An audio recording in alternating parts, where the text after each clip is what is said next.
Well, good morning everybody. It is definitely early. We're in Coupville, Washington State right now. I was last out here maybe at least 12 years ago, if not more. We're standing here at the wharf, and one thing that I'm liking about this morning is not only is it really quiet out, but we have this fog, we have these clouds, things are a bit wet, so it's reflecting a lot of light, adding some more drama to the scene. So what we're going to do is we're going to practice a little bit of photography when it comes to things like minimalism. We'll see if we can use this the fog and the very drab background to kind of highlight our subjects. We're going to do a little bit of symmetry here with the pier, and see what else this really neat little town has to offer when it comes to photography.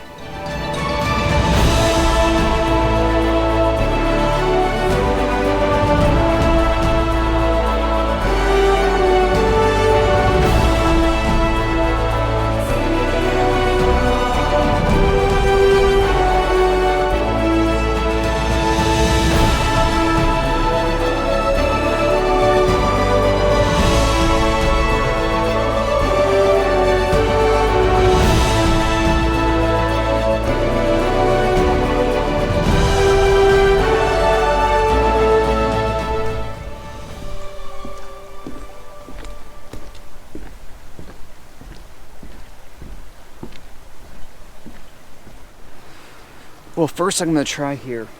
Here's a, looks like a stork or something, sitting on a pine log out here in the water with nothing else around it. So that's what we're going to try and capture here first. So with this one, I think we're going to go with a vertical on this one, because the stork is kind of on a long pole standing out of the water. There we go. Alright.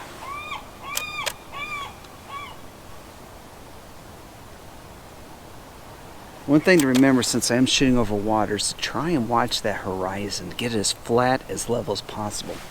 Now, I've got the bird in my left third, and there's actually an anchored yacht in the background in the right third, kind of balancing out the image. And for the most part, it is very minimalistic, very little distractions in there. Let me do another one here just to make sure we got it.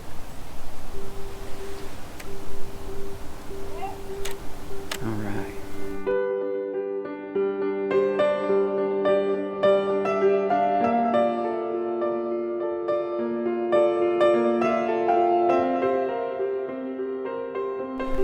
So I'm going to try and get a little symmetry here by shooting down this pier. It's a little awkward because of the center beam that's in here. It's not really symmetric, but it still guides the viewer's eyes down this pathway. Now I might have to do a little Lightroom magic in the end here because there's some signs on it, and of course we can't have signs if we're going to be selling this as stock photography. So let's see what we can get out of this image.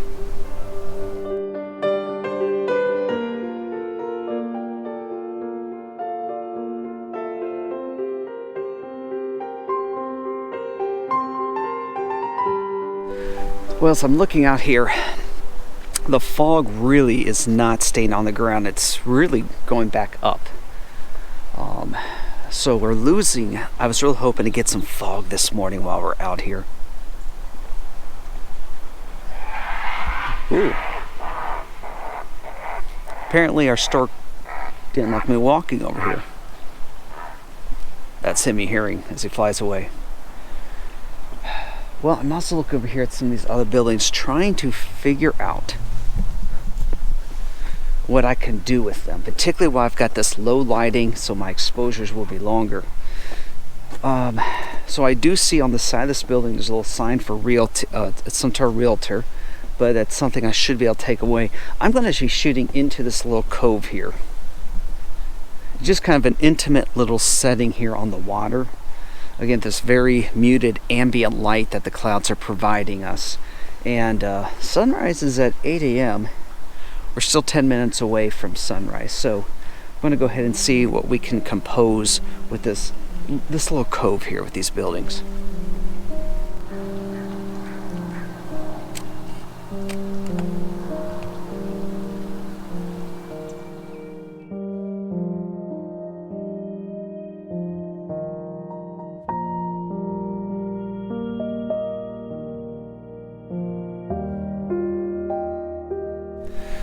What has just really caught my attention here is this old boat. It's kind of a aqua blue on its bottom. You're just reflecting in the water. Now the problem I'm having is that there's another sailboat behind it, so I'm kind of moving back and forth here, trying to see if there's any position that would either hide that other sailboat or minimize its impact on this image. And to be honest with you, I don't think I can get into a position far enough that way to get that sailboat out. So let's see if we come a little closer here.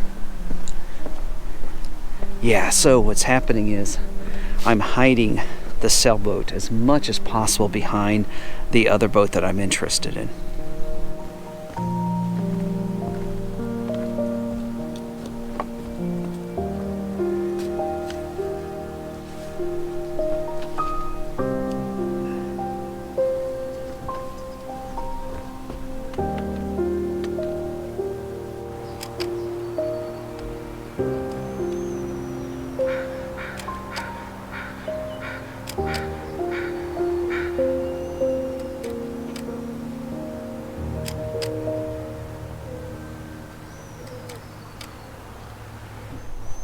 Well, on drizzly mornings like this, you do want to keep an eye on your lens.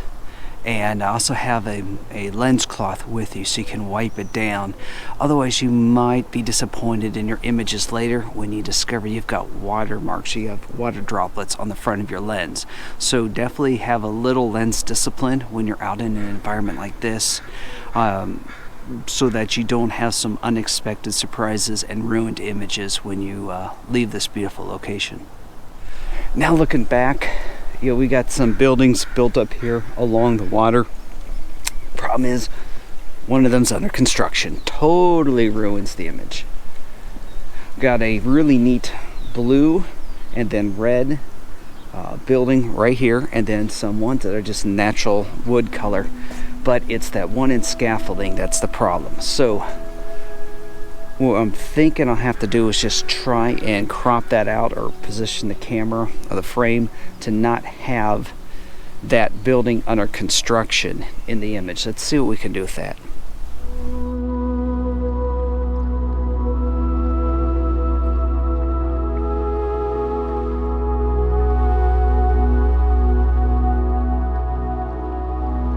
I don't do very much macro photography, but this fishing line strung up along here has some beads of water on it, so we're going to try and capture that real quickly.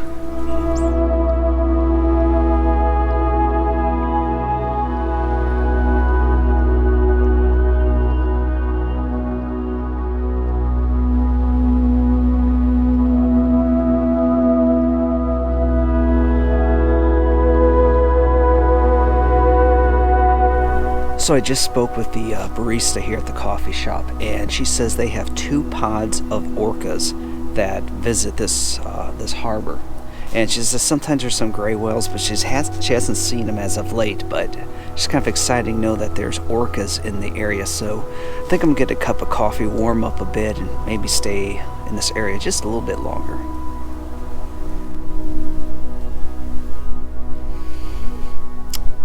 Yeah, I'm looking for whales.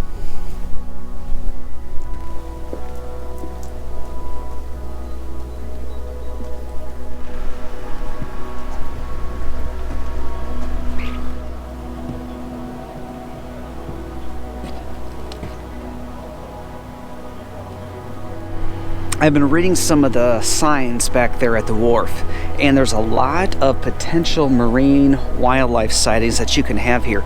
There's mink and gray whale, orca, there's like 3 different types of porpoises, sea lions, seals, sea otters. And I thought I saw one, but it's actually looks like it's a loon. But anyhow, guys, right now I don't see anything out here. This is a really good time to be able to spot them because the sky and the sea is very calm, very bland. You're going to see anything that breaches the surface very easily. But right now there's nothing out there. So yeah, I think it's about time we wrap up this episode. Now, everybody, if you haven't done so already, please consider adopting a shelter animal.